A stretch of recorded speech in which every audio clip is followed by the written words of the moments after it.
شیر اور خرگوش۔ ایک گھنے جنگل میں ایک شیر رہا کرتا تھا۔ وہ تمام جنگل کا بادشاہ تھا، لیکن وہ بادشاہ جیسے پیش نہیں آتا تھا۔ ہر دن بے رحمی سے جنگل کے جانوروں کو کھا جایا کرتا تھا۔ شیر کے خوف سے جنگل کے جانور چھپ جایا کرتے تھے اور خود اپنی بھوک و پیاس کو مار کر سخت مشکلات سے دوچار ہونے لگے تھے۔ اس طرح کچھ دن بعد جنگل کے تمام جانور ایک مقام پر جمع ہوئے اور شیر کے شر سے محفوظ رہنے کے لیے سب مل کر رائے مشورہ کرنے لگے۔ سب نے اپنی اپنی بات رکھی اور آخر میں ایک گیدڑ نے کہا، میرا خیال ہے کہ ہم روز شیر کے ہاتھوں مرنے کے بجائے ہم خود ایک ایک بار شیر کے پاس چلے جائیں۔ اس طرح روزانہ شیر کسی ایک کو کھا لے گا اور ہم سب اپنی اپنی باری سے چلے جائیں گے اور بلا خوف و ڈر سکون سے زندگی گزاریں گے۔ گیدڑ کے مشورے پہ تمام جانور رضامند ہو گئے۔ ایک بندر نے کہا، ٹھیک ہے، تمہاری بات بالکل درست ہے۔ موت کا خوف کرنے کے بجائے اپنی باری آنے تک ہم اطمینان و سکون کی زندگی گزار سکیں گے۔ جانوروں کی بات چیت مکمل ہونے کے بعد خود گیدڑ نے شیر کے پاس جا کر یہ ساری بات بتائی۔ گیدڑ کی باتیں سننے کے بعد شیر نے کہا، میں بادشاہ ہوں، اس لیے تم سب کی بات مان رہا ہوں، لیکن ایک بات غور سے سن لو۔ اگر کسی دن مجھے جانور ملنے میں تاخیر ہو جائے تو میں خاموش نہیں بیٹھوں گا اور دوبارہ تم سب پر حملہ کرنا شروع کروں گا۔ شیر نے بڑے غصے سے یہ سب کہا۔ شیر کی باتیں سن کر گیدڑ نے سر ہلاتے ہوئے حامی بھر دی اور وہاں سے چلا گیا۔ اس دن کے بعد ایک ایک جانور بلا ناغہ اپنی اپنی باری کے مطابق شیر کے پاس جانے لگے اور شیر سکون سے اپنے پاس آنے والے جانوروں کو مار کر اپنی بھوک مٹانے لگا۔ یہ معاملہ ایسے ہی چل رہا تھا اور ایک دن شیر کے پاس جانے کی باری ایک خرگوش کی آئی۔ وہ خرگوش بہت ہی ہوشیار تھا۔ اسے شیر کے پاس جانا منظور نہیں تھا اور اس نے اپنے ساتھی جانوروں کو بے رحمی سے مارنے والے شیر کو سبق سکھانے کی ٹھان لی اور ایک اچھی تدبیر نکال کر آہستہ آہستہ شیر کی گفا کے پاس پہنچ گیا۔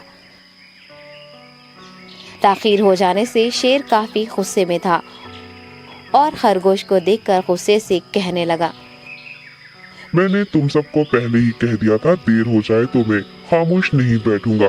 تم نے وعدہ خلافی کی ہے، اس لیے میں جنگل جا کر من چاہے جانور کا شکار کر کھا جاؤں گا۔ تب خرگوش نے شیر سے کہا، معاف کر دیجیے بادشاہ سلامت، غلطی ہو گئی اور اس کا ایک واجب سبب ہے۔ اطمینان رکھیے، میں بیان کرتا ہوں، آپ سنیے اور اس کے بعد آپ آرام سے مجھے مار کر کھا لیں۔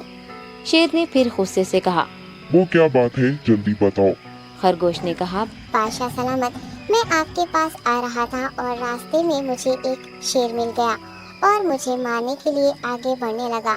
میں نے آپ کی بہادری کی بات اس شیر کے سامنے رکھی، لیکن وہ شیر آپ کے بارے میں بہت برا بھلا کہنے لگا۔ یہ سن کر میں نے غصے سے کہا، تم ہمارے جنگل کے نہیں ہو، ہمارے بادشاہ کے بارے میں ایسی باتیں مت کہو۔ یہ سن کر وہ شیر مجھ پر حملہ کرنے کے لیے تیار ہو گیا۔ یہ دیکھ کر میں نے کہا، تم مجھے مارو گے تو ہمارے بادشاہ تمہیں ہرگز نہیں بخشیں گے۔ تب اس شیر نے کہا، تمہارا بادشاہ میرا کیا کر لے گا؟ میں نے کئی ہاتھیوں کو اپنے پنجے سے مار گرایا ہے، تمہارا بادشاہ ہو یا کوئی اور ہو، میرے ہاتھوں بچ نہیں سکتا اور میرے سامنے کوئی ٹک نہیں سکتا، میں اسے ختم کروں گا۔ یہ سب بدتمیزی کرنے لگا۔ میں نے اس شیر سے کہا، تم ہمارے بادشاہ سے آ کر بات کرو۔ تب اس نے فخر سے کہا، میں کیوں آؤں؟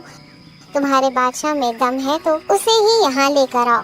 یہ کہہ کر مجھے دبانے لگا۔ بادشاہ سلامت، اسی لیے آنے میں تاخیر ہو گئی۔ یہ سنتے ہی شیر غصے سے کہنے لگا، چلو ابھی چلتے ہیں، اسے ختم کر دوں گا۔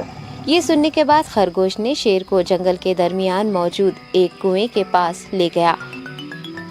خرگوش نے کہا، بادشاہ، اس کے اندر دیکھیے، وہ وہاں آپ کا بے صبری سے انتظار کر رہا ہے، آپ اسے اچھا سبق سکھائیے۔ شیر غصے سے فوراً کنویں میں جھانکنے لگا اور زور سے دہاڑنے لگا۔